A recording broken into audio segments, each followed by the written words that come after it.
Nagkalat na naman si Sara Duterte. Parang hindi vice presidente ng Pilipinas eh. Ha?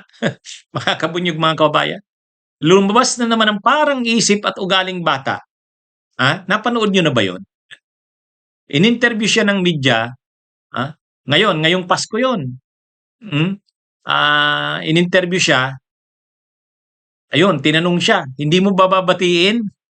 Hindi mo bababatiin si si Presidente Marcos? Oh, sabi sa kanya. hindi hindi mo babatiin si Bongbong Marcos, si Presidente Bongbong Marcos ng Merry Christmas? alam niyo, alam niyo kung anong sagot ni Sara Duterte, mga kabunyog, mga kababayan? Bakit? Magbabago ba yung ugali niya kung Christmas o hindi? Hindi naman magbabago.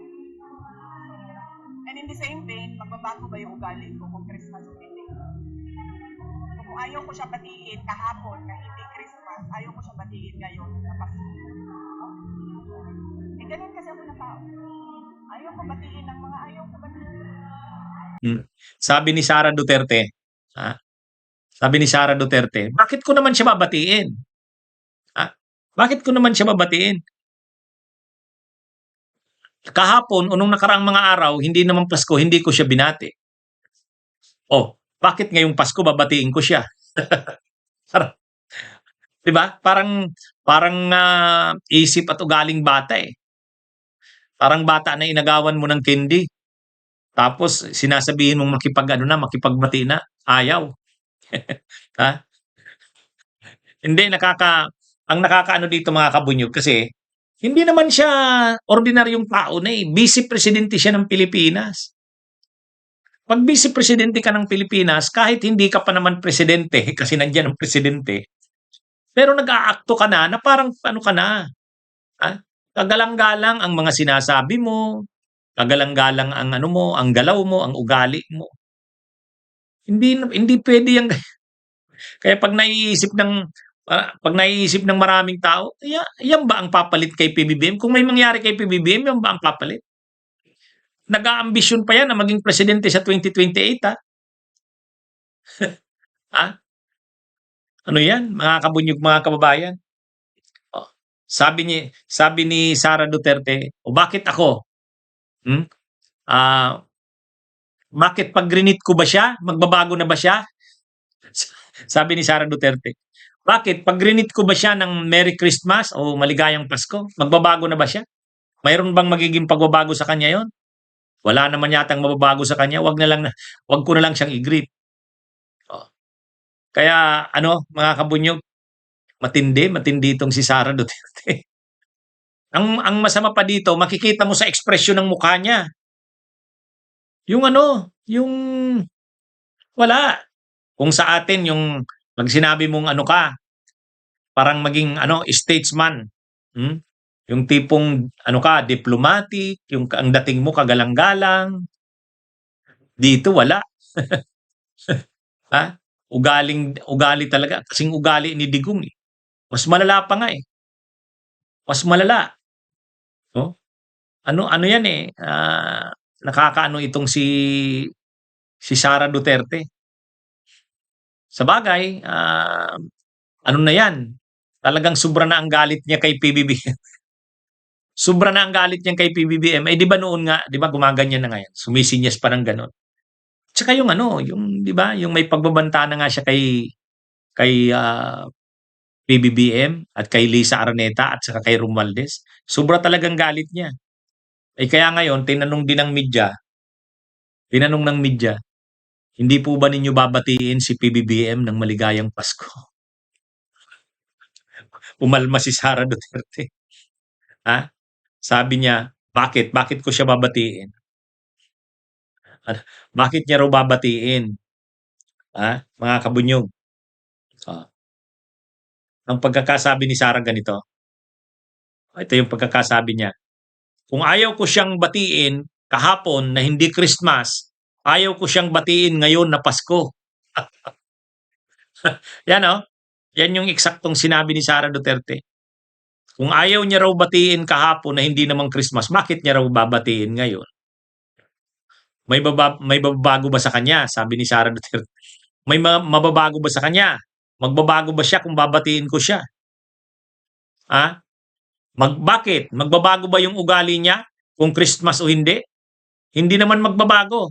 So kung ayaw ko siyang batiin kahapon na hindi Christmas, ayaw ko siyang batiin ngayon na Pasko. Yun. Tapos tingnan niyo yung ekspresyon ng mukha ni Sarah. Matindi. Makakabunyog mga kabayan. Ano ito? Pag naging presidente ito ng Pilipinas, makakakita ka ng presidente ng Pilipinas na ano? Ha? Laging galit. Parang laging galit sa mundo. Mas mas ano pa nga si ano no? Mas ano pa nga si Duterte, nagbibiro, ito hindi. Galit sa mundo eh. Ha? Kahit diplomasya wala.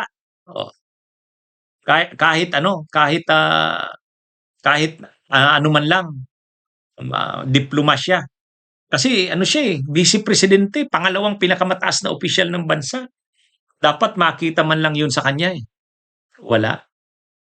Habang nagsasalita si Sara parang parang ano lang eh. Ewan ko, ano bang ano dito? Ang sama ng mangyayari sa Pilipinas pag itong naging presidente. Mas malala pa ito kay Digong Duterte sa totoo lang. Hmm? Yung pagiging bastos ni Duterte na kay Sara. Ha?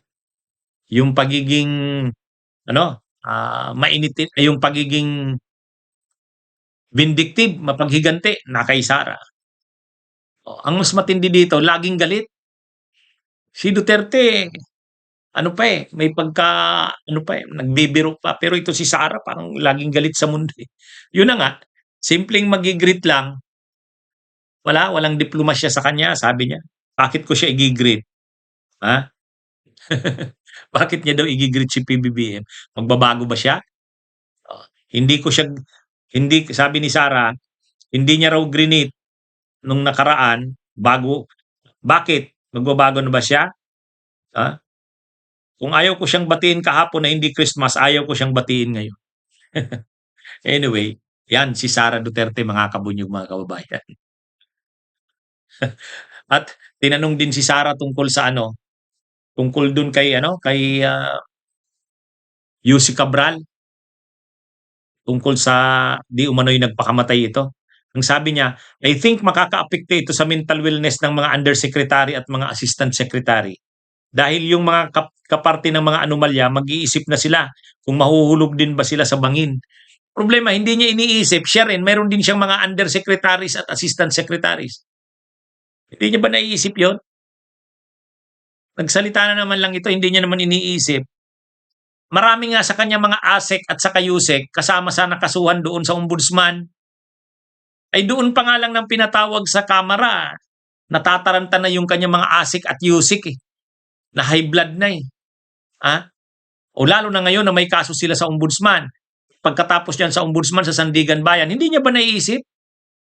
Yung sinasabi niyang yung makakaapekto sa mental wellness ng mga undersecretary at assistant secretary, eh yung kanyang mga ASIC at USIC, tuliro na din nung pinatawag sa kamera eh. Ay lalo ngayon na may kaso na.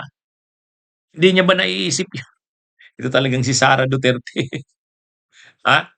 Oh, yung ngang kanyang trusted na si Yusek ba yun? Si Yusek Zuleika Lopez, yung chief of staff niya. Oh, na high blood nga nung pinatawag doon sa ano, nataranta nung pinatawag doon sa kamera. Kaya dinala sa veterans, pati yung iba pang mga officials niya. O ngayon, pagdating dito sa kaso sa ombudsman, mabuti siya, hindi siya makakasuhan sa Sandigan Bayan. Pero yung mga akusadong mga ano niya, Yusik at Asik, at iba pang mga officials at staff niya, makakasuhan yan sa ano, sa Sandigan Bayan. O anong mangyari sa kanila? Ito talagang si Sara. Hindi. Ha? Sabi niya baka daw matulad yung mga ASIC daw na nai-involve saka mga USEC na nai-involve sa mga anomalya. Baka ano raw maapektuhan tulad nitong nangyari kay Yussi Cabral. Ay siya, paano yung mga USEC at ASIC niya na nai-involve din ngayon sa anomalya dahil sa kanya. Hindi niya ba naiisip yun? Ano ba to si Sara Duterte? Hindi nag-iisip. Bunyog Halikan na kasama ka, Bunyog. Kapag buklod ay may pag-asa, Luzon, Visayas, Mindanao, isa ang pananaw. Sa bagong Pilipinas ang bunyog isisigaw. Bunyog.